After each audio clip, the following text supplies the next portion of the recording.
Hello friends, study with मैंग के current affair session में आपका स्वागत है।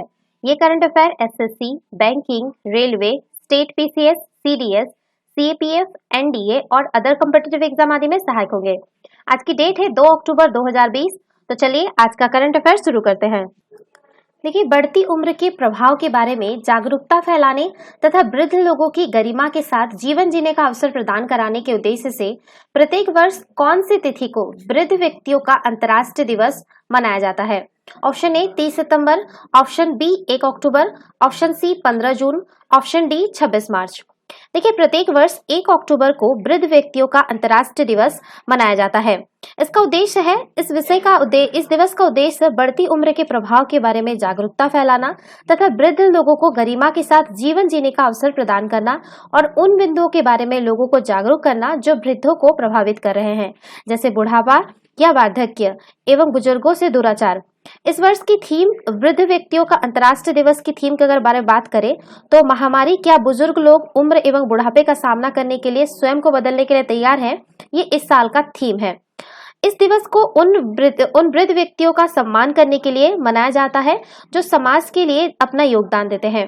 वृद्ध लोग स्वैच्छिक कार्य के माध्यम से अपने अनुभव एवं ज्ञान का प्रसार करते हैं तथा देखभाल करने वाली जिम्मेदारियों के साथ अपने परिवारों की मदद करते हैं और भुगतान आधारित श्रम बल में भाग लेने के माध्यम से समाज में बहुत बड़ा योगदान देते हैं।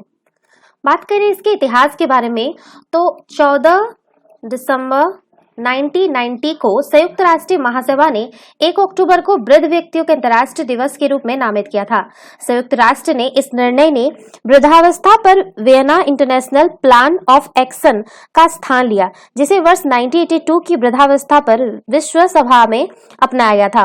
वर्ष 1991 में संयुक्त राष्ट्र महासभा ने वृद्ध व्यक्तियों के लिए संयुक्त राष्ट्र के सिद्धांतों को अपनाया। वर्ष 2002 में वृद्धावस्था पर दूसरी विश्व सभा ने 21वीं सदी में वृद्ध होती जनसंख्या के अवसरों एवं चुनौतियों से निपटने के लिए तथा सभी उम्र के लोगों के लिए एक समाज के विकास को बढ़ावा देने के लिए वृद्धावस्था पर Madrid international plan of action को अपनाया। इस दिवस को मनाने से वृद्ध व्यक्तियों पर कोविड-19 के प्रभाव तथा स्वास्थ्य देखभाल नीति, योजना एवं दृष्टिकोण पर कोविड-19 के बारे में समझ बढ़ेगी। तो इसका सही आंसर होगा ऑप्शन बी 1 अक्टूबर। चलिए नेक्स्ट क्वेश्चन पे चलते हैं। हाल ही में स्वदेशी बूस्टर एवं एयरफेम सेक्शन के साथ कई अन्य मेड इन इंडिया उप प्रणालियों से युक्त सतह से सतह मार करने वाली सुपरसोनिक क्रूज मिसाइल ब्रह्मोस का परीक्षण भारत के कौन से क्षेत्र में किया गया? ऑप्शन ए वेलर द्वीप, option B Paradip, option C Balasore, option D Pokhran.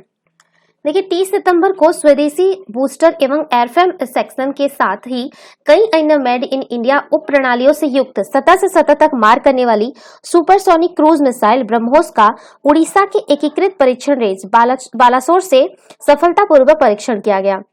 BrahMos missile एक मध्यम दूरी की रेजिमेंट सुपरसोनिक क्रूज मिसाइल है, जिसे पनडुब्बियों, युद्धपोतों, लड़ाकू जेट या जमीन से लॉन्च किया जा सकता है। BrahMos land attack cruise missile की अधिकतम गति मैक 2.8 है। इस मिसाइल का वजन 2.5 टन है और इसकी मारक क्षमता लगभग 300 किलोमीटर है। इस मिसाइल को रक्षा अनुसंधान एवं विकास संगठन यानी डीआरडीओ और रूसी के संघीय राज्य एकात्मक उद्यम एनपीओ मसिनोस्रोसिनिया द्वारा संयुक्त रूप से विकसित किया गया है, जो रूस का एक प्रमुख एरोस्पेस उद्यम है। गौरतलब है कि यह परीक्षण ऐसे समय में हुआ है जब चीन के साथ जारी गतिरोध से किसी भी खतरे से निपटने के लिए ब्रह्मोस को लद्दाख एवं अरुणाचल प्रदेश के पूर्वी सेक्टर में तैनात किया गया है। तो इसका सही आंसर होगा ऑप्शन सी बालासोर। याद रखिएगा, ये उड़ीसा में है। उड़ीसा, बालासोर उड़ीसा का एक जिला है। तो इसका सही आंसर होगा ऑप्शन सी। चलिए नेक्स्ट क्वेश्चन पे चलते हैं। हाल ही में भारत के कौन से राज्य में तितली की एक नई प्रजाति सिपियालिया जेब्रा की खोज की गई है? Option A Kerala, option B Rajasthan, option C Uttarakhand, option D Orissa. देखिए, रंग बिरंगी तितलियों में रुचि रखने वालों के लिए सुखद समाचार है। देश में पाई जाने वाली तितलियों में अब एक और नई प्रजाति जुड़ गई है। सिपियालिया जेब्रा नामक एहो तितली राजस्थान में पाई गई है। इसकी पहचान में भीमताल स्थित बटरफ्लाई शोध संस्थान ने अहम भूमिका निभाई है। विशेषज्ञों के मुताबिक यह भारत के लिए नई प्रजाति है। इसे मिलाकर अब भारत में पाई जाने वाली तितलियों की प्रजाति 1328 हो गई है। इस नई प्रजाति के बारे में विस्तृत रिपोर्ट वायोनोर्स पत्रिका में के 28 सितंबर के अंक में प्रकाशित हुआ है। सिपियालिया ज़ेब्रा नाम की तितली का चित्र राजस्थान के सांगवाड़ा तहसील में तैनात शिक्षक मुकेश पवार ने पहचान के लिए भीमताल बटरफ्लाई शोध संस्थान में वर्ष 2014 में भेजा था। लंबी प्रक्रिया के बाद बटरफ्लाई शोध संस्थान के निदेशक पीटर स्मेटाचेक ने उसकी पहचान सिपियालिया ज़ेब्रा के रूप में की है। पीटर स्मेटाचेक बताते हैं कि इस तितली को पहली बार 1888 में पाकिस्तान के ओटोक शहर में देखा गया था। तब इस शहर का नाम कैंप वेलपुर था। 2016 में पाकिस्तान की पुस्तक बटरफ्लाई ऑफ पाकिस्तान में भी इसका जिक्र है। पाकिस्तान में इसे दुर्लभ बताया गया है। यह बहुत छोटी होती है, जिसकी चौड़ाई मात्र 2.5 सेंटीमीटर होती है। यह तेज गति से उड़ान भरती है। तो इसका सही आंसर होगा ऑप्शन बी, राजस्थान। चलिए नेक्स्ट क्वेश्चन पे चलते हैं। हाल ही में नैनीताल स्थित आर्यभट्ट प्रक्षेपण विज्ञान के खगोल विज्ञानियों द्वारा चर्चा में रहा ब्लू मून क्या है? ऑप्शन ए, किसी माह का सबसे लंबा समय का पूर्णिमा। ऑप्शन बी, किसी माह में पूर्णिमा पर चंद्र ग्रहण। ऑप्शन सी, किसी माह का सबसे कम समय का पूर्णिमा। ऑप्शन डी, किसी एक माह का दूसरा पूर्णिमा। देखिए, चांद को करीब से निहारने के अक्टूबर में दो सुनहरे मौके खगोल प्रेमियों के पास होंगे। इनमें एक फुल मून तो दूसरा ब्लू मून होगा। इसके बाद ब्लू मून की विशेष रात 31 अगस्त 2023 में आएगी। नैनीताल स्थित आर्यभट्ट प्रेक्षण विज्ञान शोध संस्थान के खगोल विज्ञानी के अनुसार अक्टूबर का शुभारंभ फुल मून से होने जा रहा है। 1 अक्टूबर को फुल मून यानी पूर्णिमा का चांद अनोखी चमक लिए नजर आया। माह के अंत यानी 31 अक्टूबर को ब्लू मून का खगोलीय घटना होगी। इस बार का blue moon Africa, USA, Europe समेत एशिया के कई देशों में देखा जाएगा। ब्लू मून की रात को चंद्रमा आकार में 14% बड़ा नजर आएगा। इसकी चमक भी अन्य दिनों की अपेक्षा अधिक होगी।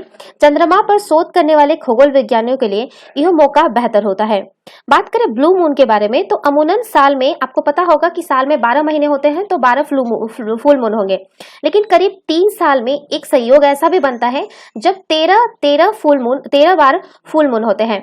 ऐसे में जिस माह में 2 फुल मून होते हैं उस माह दूसरे फुल मून को ब्लू मून कहते हैं। जैसे कि इस बार है कि अक्टूबर के 1 तारीख को आपका हो गया है पूर्णिमा हुआ, तो 31 तारीख को और एक है कि इस दिन और एक पूर्णिमा लगेगा। ठीक है, तो इस बार को जो 31 अक्टूबर को जो लगेगा, 31 अक्टूबर को जो पूर्णिमा होगा उसे हम लोग ब्लू मून कहते हैं, तो पूर्णिमा होगा। ठीक है, अब ब्लू मून नाम का प्रचलन 1946 से शुरू हुआ था।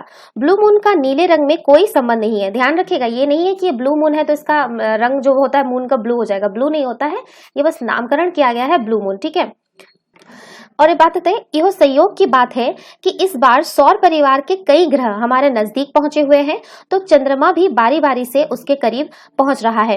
मंगल ग्रह हमारे काफी करीब है और अक्टूबर के प्रथम सप्ताह चंद्रमा लाल ग्रह के आसपास नजर आएगा। इसके बाद 14 अक्टूबर को वीनस के करीब पहुंचेगा। 25 अक्टूबर को सौरमंडल के सबसे बड़े ग्रह गुरु के करीब होगा और 23 अक्टूबर को शनि के नजदीक पहुंचने जा रहा है। तो ये जो है किसी माह का जो दूसरा पूर्णिमा होता है उसको ब्लू मून कहते हैं। तो इसका सही ऑप्शन डी सही होगा। चलिए नेक्स्ट क्वेश्चन पे चलते हैं। हाल ही में पूर्वी लद्दाख क्षेत्र में सैन्य झड़प के कारण चर्चा में रही वास्तविक नियंत्रण रेखा यानी line of actual control LAC का निर्धारण भारत और चीन के मध्य किस वर्ष किया गया था? Option A 1959, option B 1948, option C 1965, option D 1962। देखिए, चीन के विदेश मंत्रालय ने पहले एक भारतीय समाचार पत्र में बयान दिया कि वो 1959 के पूर्व PM चाउ एन लाई की तरफ से प्रधानमंत्री पंडित जवाहरलाल नेहरू को प्रस्तावित LAC को लेकर अभी भी प्रतिबद्ध है।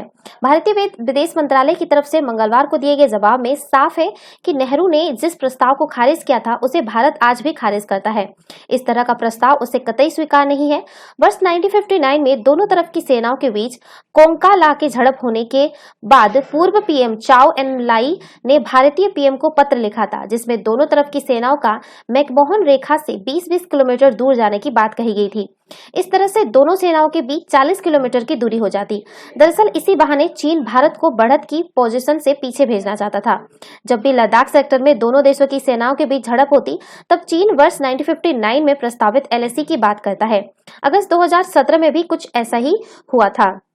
बात करें LAC के बारे में तो संपूर्ण चीन भारतीय सीमा केंद्र को छोटा निर्विवाद खंड और पूर्व में 4056 किलोमीटर लंबा है और यह भारतीय केंद्र शासित प्रदेश लद्दाख और 4 भारतीय राज्यों का पता लगाता है। उत्तराखंड, हिमाचल प्रदेश, सिक्किम और अरुणाचल प्रदेश चीन की तरफ रेखा तिब्बत स्वायत्त क्षेत्र का पता लगाती है। तो ये जो है 1959 को ये भारत के प्रधानमंत्री पंडित जवाहरलाल नेहरू और चीनी प्रधानमंत्री झो अनलाई के बीच ये 1959 में इसका निर्धारण किया गया था। तो इसका सही आंसर होगा ऑप्शन ए। चलिए नेक्स्ट क्वेश्चन पे चलते हैं। भारत का सीरम इंस्टीट्यूट ऑफ इंडिया अगले साल के मध्य तक भारत व निम्न आय वाले देशों के लिए कोरोना वैक्सीन की अतिरिक्त खुराक तैयार करेगी। अतिरिक्त 10 करोड़ खुराक तैयार करने के लिए CII यानी serum institute of India, sorry यहाँ पे एस नहीं एस लिख दीजिएगा, ठीक है, सीरम इंस्टीट्यूट ऑफ इंडिया का कौन सी संस्था के साथ करार हुआ है? Option A International Vaccine Alliance, option B Bill and Melinda Gates Foundation, option C Wemos Foundation Netherland और ऑप्शन डी ए और बी दोनों। देखिए, सीरम इंस्टीट्यूट ऑफ इंडिया अगले साल के मध्य तक भारत और निम्न व मध्य आय वाले देशों के लिए कोरोना वैक्सीन की अतिरिक्त 10 करोड़ खुराक तैयार कर लेगी। कंपनी ने कहा कि अतिरिक्त 10 करोड़ खुराक तैयार करने के लिए उसके और अंतर्राष्ट्रीय वैक्सीन गठबंधन यानी गावी वो bill and Melinda Gates foundation के बीच करार हुआ है। गावी वैक्सीन गठबंधन एक सार्वजनिक निजी वैश्विक स्वास्थ्य साझेदारी है जिसका लक्ष्य गरीब देशों के टीकाकरण की पहुंच बढ़ाना है। तीनों पक्षों के बीच इस साल अगस्त के महीने में भारत समेत गरीब देशों के लिए कोरोना वैक्सीन की 10 करोड़ खुराक बनाने का करार हुआ था। इसके लिए गेट्स फाउंडेशन की तरफ से SII को $15 करोड़ मिलने थे। अब गेट्स फाउंडेशन की तरफ से SII को $30 करोड़ मिलेंगे। गरीब देशों में कोरोना वैक्सीन की पहुंच सुनिश्चित करने के लिए गावी ने कोवैक्स AMC योजना बनाई है। करार के मुताबिक सभी मानकों पर खरा उतरने और जरूरी नियामक अनुमति मिलने के बाद SII इन देशों के लिए 20 करोड़ खुराक तैयार करेगी। इसमें आपका ये जो सही आंसर होगा ऑप्शन डी सही होगा, ए और बी दोनों। इसमें एक वर्ड आया है इंटरनेशनल वैक्सीन अलायंस यानी अंतर्राष्ट्रीय टीकाकरण कार्यक्रम। देखिए 1990 के दशक के अंत तक अंतर्राष्ट्रीय टीकाकरण कार्यक्रमों की प्रगति रुक गई थी, जिससे विकासशील देशों के लगभग 30 मिलियन बच्चों का घातक बीमारियों के खिलाफ टीकाकरण नहीं हो पाया था। यद्यपि प्रभावी वैक्सीन बाजार में उपलब्ध थे, परंतु विकासशील देश इन वैक्सीन की लागत वहन नहीं कर सकते थे। इसके बाद बिल तथा मेलिंडा गेट्स फाउंडेशन और संस्थापक सहयोगियों के एक समूह ने विकासशील देशों में लागत प्रभावी वैक्सीन निर्माण की दिशा में कार्य किया तथा वर्ष 2000 में इसके द्वारा global alliance for vaccine and immunisation यानी गावी की स्थापना की गई। वर्तमान में दुनिया के लगभग आधे बच्चों को टीकाकरण की सुविधा उपलब्ध कराता है। गावी के वैक्सीन कार्यक्रम के माध्यम से वैक्सीन कार्यक्रम के साथ जुड़े वाणिज्य जोखिमों को दूर किया जाता है ताकि वैक्सीन निर्माण की दिशा में निवेश को बढ़ावा मिले। गावी के प्रयासों के कारण विश्व स्वास्थ्य संगठन द्वारा अनुशासित 11 वैक्सीनों की लागत जहां अमेरिका में $1,100 है, वहीं गावी में इनकी लागत $28 है। तो इसका सही आंसर होगा ऑप्शन डी। चलिए नेक्स्ट क्वेश्चन पे चलते हैं। हाल ही में भारत के कौन से राज्य में अमेरिका, ब्रिटेन, फ्रांस, जर्मनी व सिंगापुर समेत दुनिया के करीब 50 शीर्ष डॉक्टर टेलीमेडिसिन के जरिए वर्चुअल तरीके से इलाज में योगदान करेंगे? Option A Chhattisgarh, option B Delhi, option C Rajasthan, option D Telangana. देखिए, कोरोना काल में सबसे गंभीर चुनौती का मोर्चा बने स्वास्थ्य और अर्थव्यवस्था क्षेत्र को उबारने की राजस्थान की पहल पर सूबे से जुड़े प्रवासी भारतीयों ने जबरदस्त उत्साह दिखाया है। America, Britain, France, Germany, Singapore समेत दुनिया के कई देशों के करीब 50 शीर्ष डॉक्टर राजस्थान के मेडिकल कॉलेज व जिला अस्पतालों में टेलीमेडिसिन से लेकर ICU तक में वर्चुअल तरीके से इलाज में योगदान करेंगे।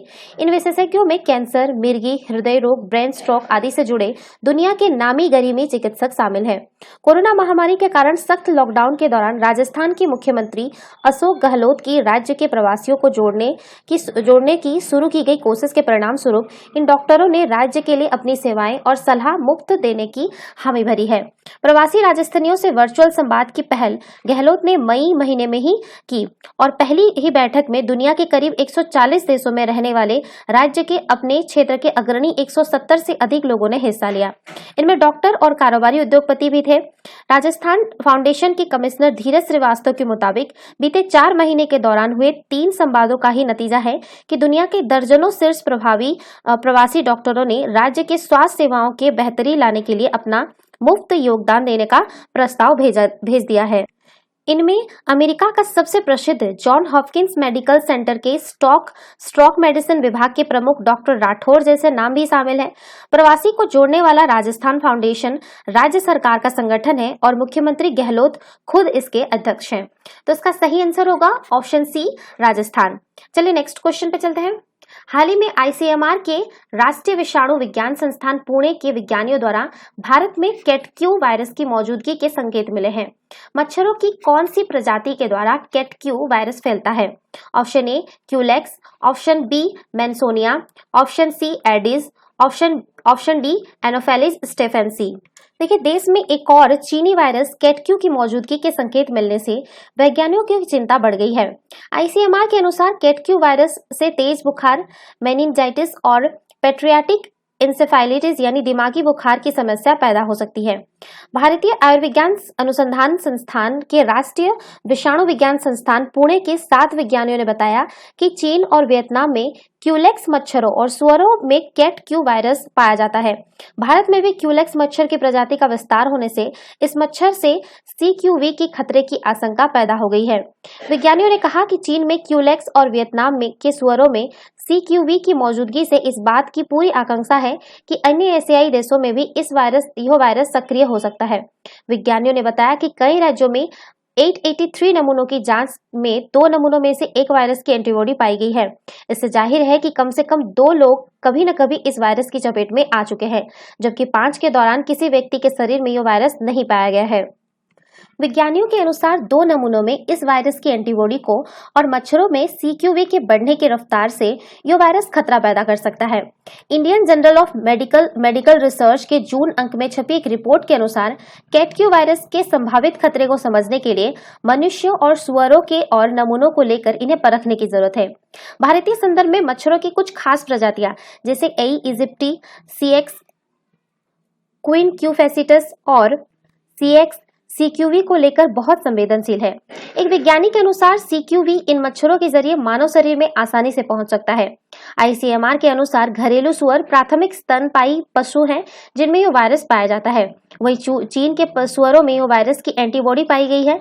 इससे साबित होता है कि कैटक्यू वायरस ने स्थानीय स्तर पर एक प्राकृतिक चक्र विकसित कर लिया है। तो ये जो है क्यूलेक्स मच्छर के काटने से फैलता है, तो इसका सही आंसर होगा ऑप्शन ए। चलिए नेक्स्ट क्वेश्चन पे चलते हैं। आज गांधी जयंती के अवसर पर प्रधानमंत्री नरेंद्र मोदी के द्वारा 100 दिन में हर स्कूल को पानी का कनेक्शन देने का अभियान कौन से मिशन के तहत चलाया गया? ऑप्शन ए राष्ट्रीय जल मिशन, ऑप्शन बी जल जीवन मिशन, ऑप्शन सी राष्ट्रीय जल नीति, ऑप्शन डी जल आपूर्ति मिशन। देखिए, जल जीवन मिशन के तहत प्रत्येक गांव के हर घर में नल से जल आपूर्ति के लक्ष्य है जो वर्ष 2024 तक पूरा करना है। लेकिन इससे पहले अगले 100 दिनों में ही देश के प्रत्येक स्कूल और आंगनबाड़ी केंद्र में जल से जल आपूर्ति कर दी जाएगी। प्रधानमंत्री नरेंद्र मोदी ने यह घोषणा जल जीवन मिशन के कार्यक्रम में की। स्कूलों व आंगनवाड़ी केंद्रों में पानी का कनेक्शन लगाने में राज्यों की भूमिका अहम होगी। उन्होंने इसके लिए राज्य सरकारों से इस दायित्व को अपने कंधों पर उठाने को कहा। इस अभियान की शुरुआत 2 अक्टूबर से गांधी जयंती के अवसर पर की गई। जल जीवन मिशन का यह विशेष देशव्यापी अभियान स्वच्छ भारत मिशन के तौर पर चलाया गया।